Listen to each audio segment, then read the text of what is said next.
Hello friends, welcome to my YouTube channel.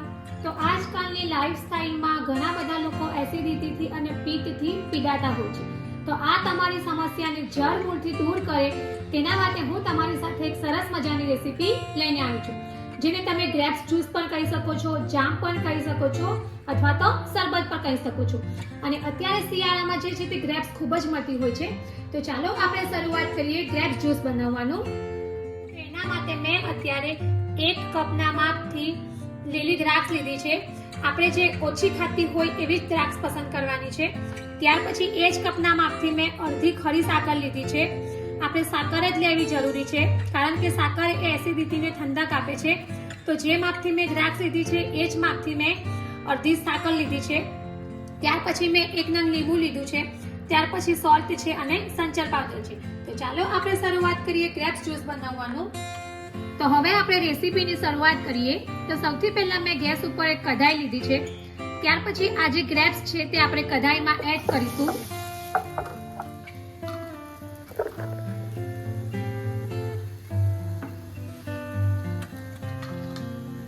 ત્યાર પછી આપણે કઢાઈમાં થોડું સોલ્ટ એડ કરી લઈશું.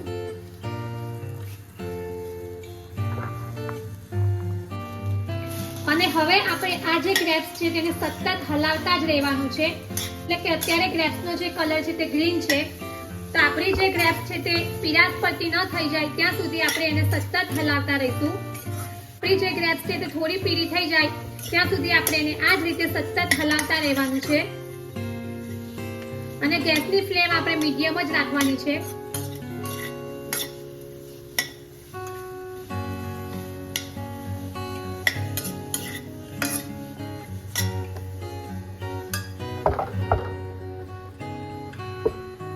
તો લગભગ 4 મિનિટ થઈ ગઈ છે અને આપણી જે ગ્રેપ્સનો કલર છે એ સરસ ચેન્જ થઈ ગયો છે. તો આ રીતે આપણે પીળાશ પડતો જ કલર ચેન્જ કરવાનો છે. ત્યાર પછી હવે આપણે આ ગ્રેપ્સમાં ખરી સાકર એડ કરીશું. આપણે જેટલી ગ્રેપ્સ લેતા હોઈએ છીએ તેનાથી અડધી ખરી સાકર લેવાની છે. અને આ રીતે આપણે એને સતત હલાવતા જઈશું. તો આપણી જે ખરી સાકર એકદમ સરસ મેલ્ટ ન થઈ જાય ત્યાં સુધી આપણે એને આ જ રીતે સતત હલાવતા જઈશું.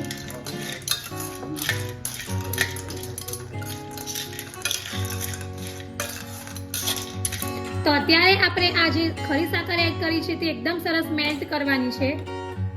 તો અત્યારે આપણે જે વેરાયટી બનાવી રહ્યા છીએ તે એસિડિટી અને પિત્ત માટે બનાવીએ છીએ. તો એના માટે આપણે ખરી સાકર જ વાપરવી ખૂબ જ જરૂરી છે, કારણ કે ખરી સાકર એ શરીરને ઠંડક આપે છે. તો આપણે ખરી સાકરનો જ ઉપયોગ કરવાનો છે. તો હવે આપણી જે સાકર છે તે એકદમ સરસ રીતે મેલ્ટ થઈ ગઈ છે. ત્યાર પછી હવે આપણે ગેસ બંધ કરી દઈશું અને આ રીતે મેસરની મદદથી આપણે જે ગ્રેપ્સ છે તેને મેશ કરી લઈશું.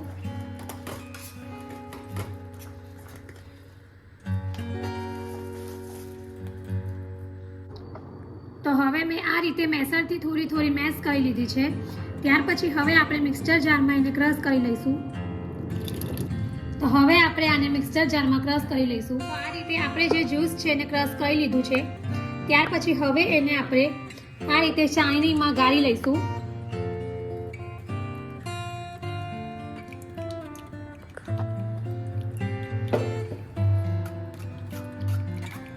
જેથી જે વધારાનો ઉપરનો ભાગ છે બહાર નીકળી જશે.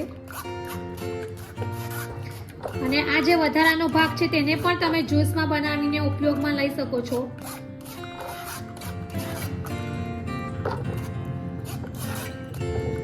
ત્યાર પછી આપણે એમાં થોડું સંચર પાવડર એડ કરીશું. ત્યાર પછી આપણે આ જ્યુસમાં થોડો લીંબુનો રસ એડ કરીશું. લીંબુ એ પ્રિઝર્વેટિવનું કામ કરે છે અને આપણે આ જ્યુસને મહિનાઓ સુધી ફ્રીઝમાં રાખીને સ્ટોર કરી શકીએ છીએ. તો આ જ્યુસ જે છે જામી ન જાય એના માટે આપણે આ રીતે લીંબુ એડ કરીશું. હવે આપણે આ જ્યુસને સર્વિંગ ગ્લાસમાં સર્વ કરીશું. તો તેના માટે આપણે 2 થી 3 ચમચી જ્યુસ લઈશું. ત્યાર પછી આપણે તેમાં થોડું પાણી એડ કરીશું. ત્યાર પછી આપણે ફુદીનાના પાન એડ કરીશું. જો તમને પસંદ હોય તો તમારે એડ કરવાના. ત્યાર પછી આપણે 2 આઈસ ક્યુબ એડ કરીશું. તો રેડી છે આપણું એસિડિટી અને પિત્ત માટે ખૂબ જ ઉપયોગી એવું ગ્રેપ્સનું જ્યુસ. તમે આ ગ્રેપ્સના જ્યુસને મહિનાઓ સુધી કાચની બોટલમાં ભરીને ફ્રીજમાં સ્ટોર કરી શકો છો અને તમારે જ્યારે પણ એને પીવું હોય ત્યારે તમે તેને 2-3 ચમચી એક ગ્લાસમાં લઈ શકો છો. ત્યાર પછી થોડું પાણી એડ કરીને તમારે એને સર્વ કરવાનું રહેશે. ફ્રેન્ડ્સ, જો તમે પણ એસિડિટી અને પિત્તથી પીડાવ છો તો એકવાર જરૂરથી આ જ્યુસની રેસીપી ટ્રાય કરજો અને કમેન્ટ બોક્સમાં મને જણાવજો કે તમને મારી આ રેસીપી કેવી લાગી છે.